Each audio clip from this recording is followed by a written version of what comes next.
누가복음 23장 39절로 43절까지를 교독을 하시겠습니다.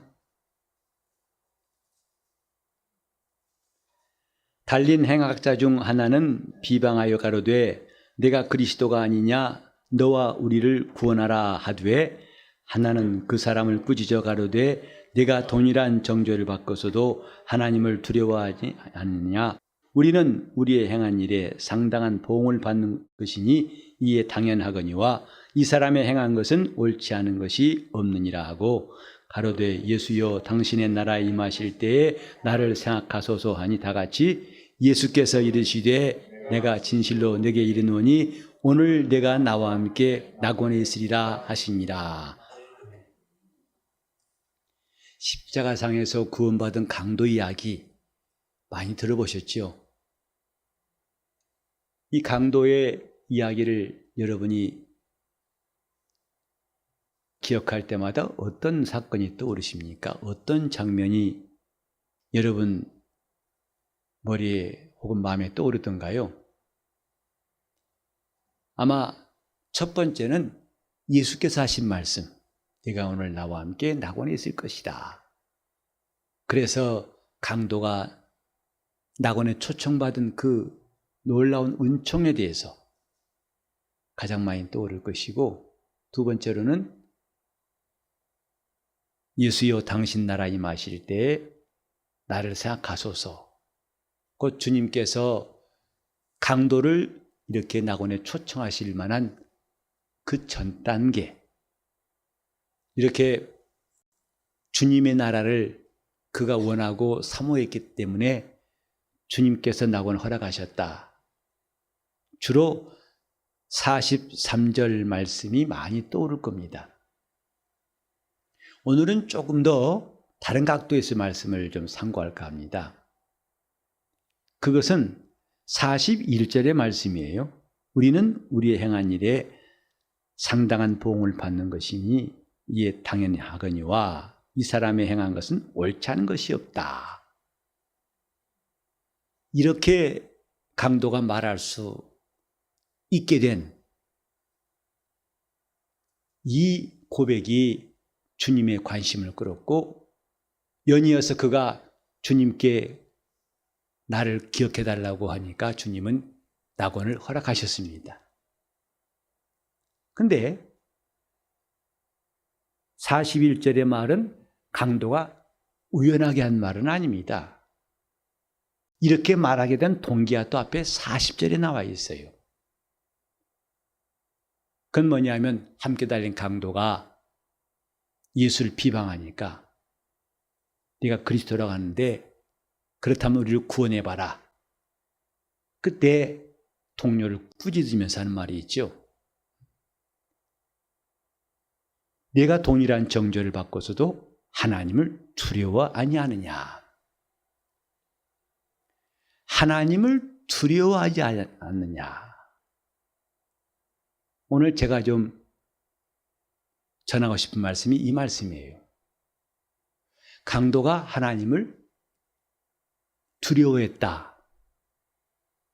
한쪽 강도는 죽음이 임박한 그 순간까지도 하나님을 두려워하지 않고 그 결과 예수를 비방했지요. 그리스도라면 나를 살려야 할 것이 아니냐.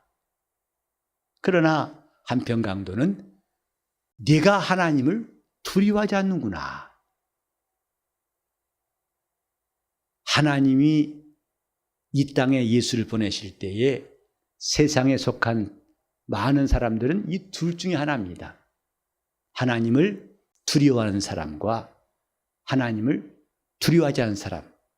동양 사람과 서양 사람이 구분이 아니고 옛날 사람과 지금 사람이 구분이 아니고, 하나님 보실 때에는 이전 사람이나 지금이나 똑같은 기준이에요. 하나는 하나님을 두려워하는 사람, 또 하나는 하나님을 두려워하지 않는 사람. 저는 강도가 하나님을 두려워했다는 게 참 신기하고 놀라운 사실로 깨달아지게 되군요. 하나님을 두려워하는 사람. 그러고 보니까 성경에 보면은 하나님을 두려워하라는 말이 꽤 많이 나와 있습니다. 그것을 직접 하나님을 두려워하라는 말도 나왔지만은 주로 하나님을 경외하라는 말씀이 여러 군데 나오죠. 그 경외하라는 말씀도 사실은 두려워하라는 말입니다.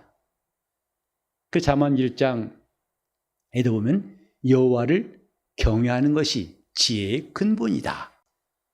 하나님을 두려워하는 것이 지혜의 근본이다. 지식의 근본도 하나님을 두려워하는 것이다. 오늘 갑자기 왜 믿는 사람에게 두려움을 말하게 되었을까? 저도 좀 생소한 장면이라 생각해요. 왜? 우리는 보통 들었을 때 복음은 기쁜 소식이요. 이제 하나님이 두렵지 않고 우리는 자유 얻었고 은혜 받았고 생명이 있고 하늘나라 내 것이고 나는 성도고. 그러니까 오히려 두려워라는 말은 낯설게 들릴지 몰라요. 하지만 우리의 그런 생각과 달리 성경에는 참 많은 부분에 하나님을 두려워라는 말씀이 있습니다. 아브라함이 하나님의 말씀을 쫓아서 갈대아 우르를 떠나가지고 이제 40년 만에 하나님의 인정을 받죠. 창세기 12장에 출발해가지고 22장 12절에 하나님께서 아브라함의 순종을 보신 다음에 곧 백세 난 독자를 지체 없이 하나님께 순종하여서 모리아산으로 데리고 가가지고 그를 번제로 드리는 그까지를 보시고 하나님이 아브라함아 아브라함아 손대지 말라 하시고 말씀하신 게 뭐냐면 내가 이제야 네가 하나님 경외하는 줄을 알았노라 그랬어요. 내가 네 독자를 아끼지 않고 이와 같이 행하였은즉 내가 이제야 네가 하나님을 경외한 줄을 알았노라. 순종한 줄 알았노라 하지 않으셨어요. 그 모든 것은 하나님을 경외한 결과인 것을 하나님이 인정하시는 것. 얼마 동안? 40년 만에입니다. 아브라함이 믿음의 사람이라고 하죠. 근데 그 믿음의 바탕에는 뭐냐면 하나님을 경외함이 있어요. 하나님을 두려워함이 있다 이 말이죠. 오늘 자꾸 우리는 이분법조 생각해가지고 믿음이 있으면 하나님은 두렵지 않다 이런 식으로 나가기 참 쉽습니다. 그래 신앙생활이 어지러워지는 것이고 마침내 무너지는 겁니다. 예수를 믿는 사람이건 안 믿는 사람이건 하나님은 두려운 분이세요. 그러나 저 악인이 하나님을 두려워하는 것과 믿는 자들이 하나님을 두려워하는 것은 종류가 달라요. 하지만 똑같은 것은 하나님을 두려워하는 겁니다. 신앙의 사람 아브라함도 하나님을 경외하여서 40년 만에 하나님이 그의 믿음을 인정하셨고 또 모세도 처음에는 하나님 부르실 때 완강했습니다. 내가 너를 바로에게 보낸다. 싫습니다. 그랬어요. 그래서 이리 빠지고 저리 빠지고 여러분 같으면 즉시 아멘 했겠는데 모세는 참 많이 사양도 하고 핑계를 댔습니다. 그런 모세도 하나님이 그를 쓰시기 시작하니까 얼마나 그가 하나님께 순종했는지 히브리서 11장 27절에 보면 이런 말씀이 있어요. 믿음으로 애굽을 떠나 임금의 노함을 무서워하지 아니하고 보이지 않는 일을 보는 것 같이 하여 참았으며 그랬어요. 모세가 40년 동안 이스라엘 백성들을 인도할 수 있던 그 바탕이 뭐냐? 하나님을 경외하는 것이었습니다.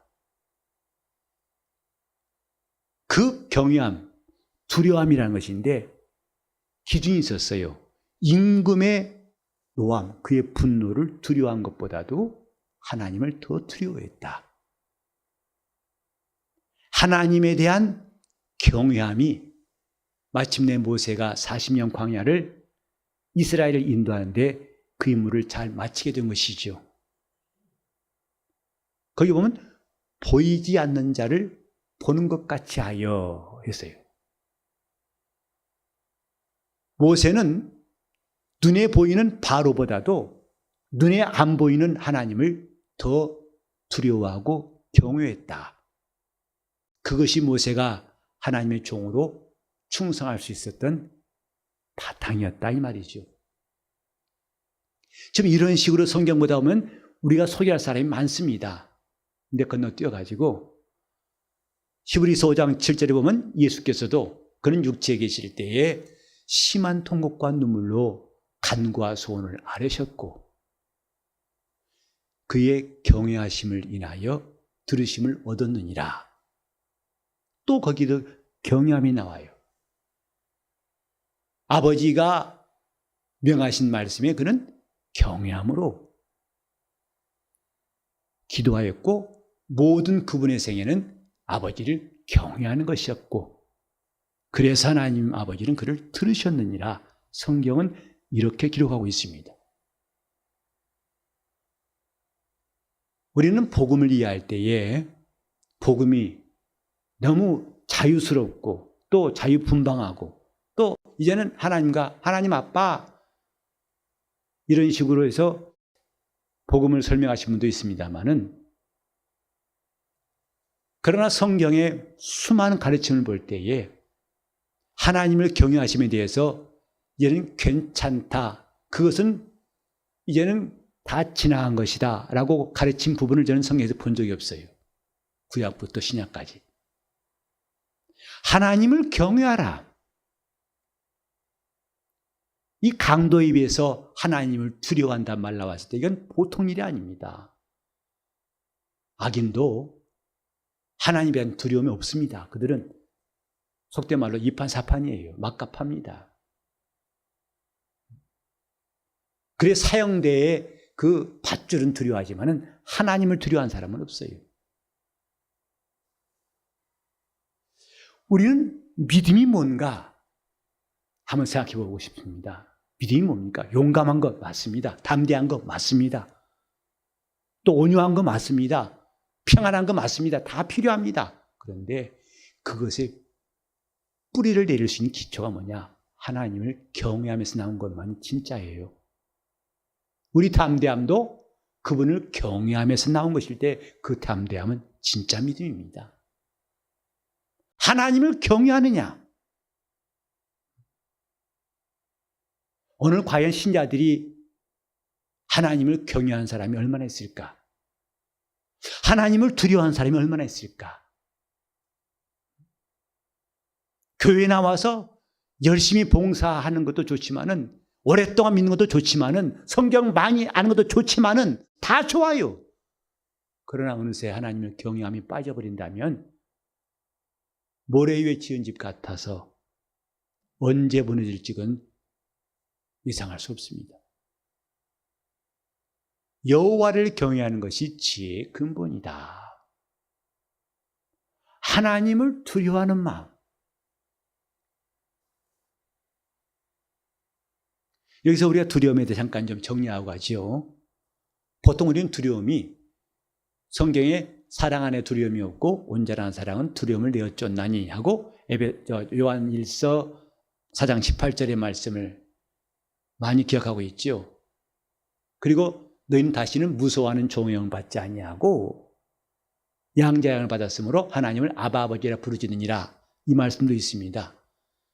그래 이런 말씀들을 근거로 해가지고 이제는 두려움이 없다. 하나님은 안 두려워도 된다. 오해할 것은, 하지 말아야 할 것은 심판에 대한 두려움, 형벌에 대한 두려움은 이제 주님이 은혜 베푸심으로 거두셨어요. 그런다고 해서 하나님을 경외하는 것을 하나님 이제는 그만하라신 것은 아니거든요.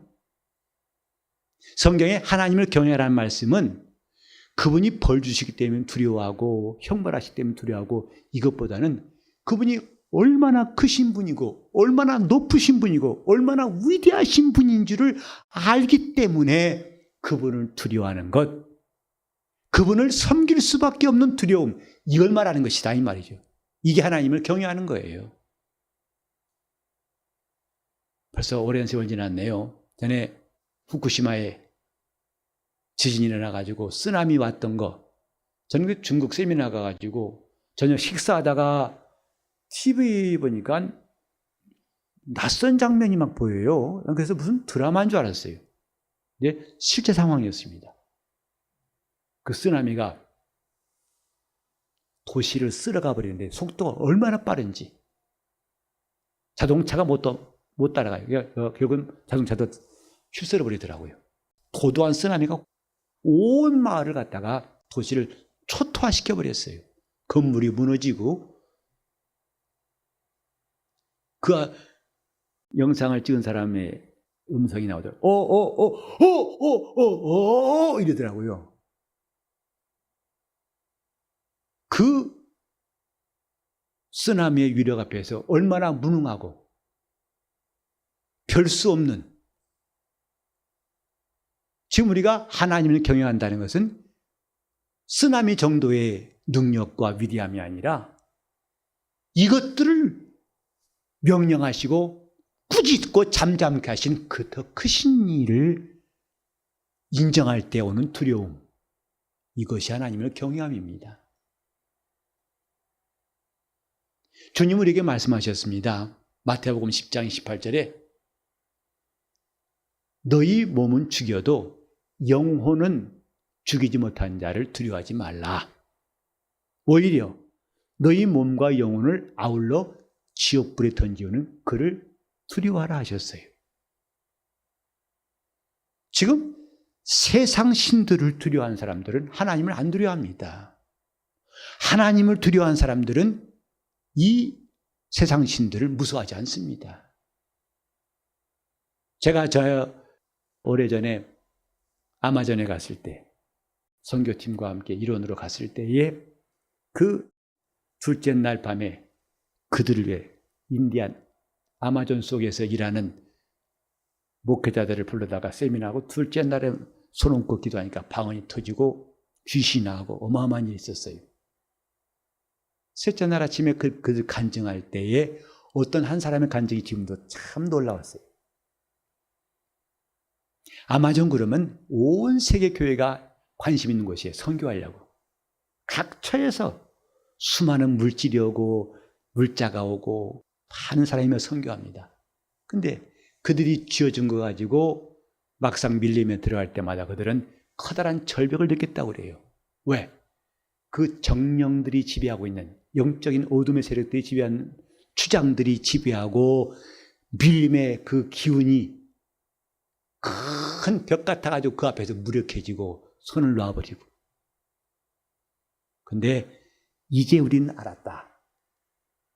지금까지 우리가 두려워했던 신보다 더 큰 신을 만났기 때문이다 하는 간증이 지금도 마음에 선명히 남아있어요. 지금까지 두려워했던 신들, 비록 목회자이지만은 더 이상 복음을 전할 수 없어가지고 한계를 느꼈던 그들 위해서 지금까지 무서워했던 신보다 더 큰 신을 만났기 때문에 우리는 이제 담대히 들어갈 수 있다고 간증하더라고요. 우리는 정말 두려워할 자가 누군가를 아는 것이 중요합니다.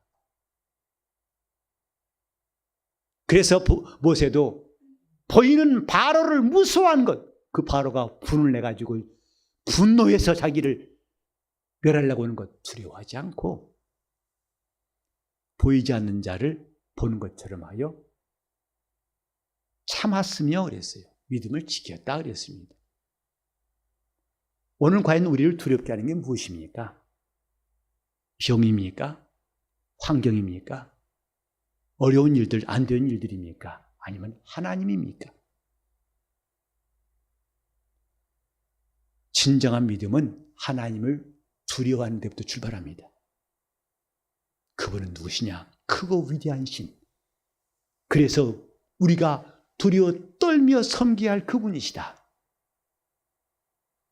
그러니 그분 앞에 서 있다고 할 때 우리가 어떻게 함부로 말할 수 있을까? 그분 앞에 있을 때 우리가 어떻게 내 자랑을 말할 수 있을까? 내가 의롭다고 할 수 있을까? 인생이 아무리 의로운들 그분에게 무슨 유익이 있을까? 그 두렵고 크신 분 앞에서 우리가 과연 내 자신이 잘났다고 말할 수 있는 건수가 있을 것인가? 이 강도는 일생 동안 악행만 하는 사람이었습니다. 누구에게도 동정받지 못하고 이제 마지막 순간을 맞이하고 있을 때 그 입에서 이전에도 한 번도 해보지 못했던 너 어찌 똑같은 정죄받고서 하나님을 두려워하지 않느냐.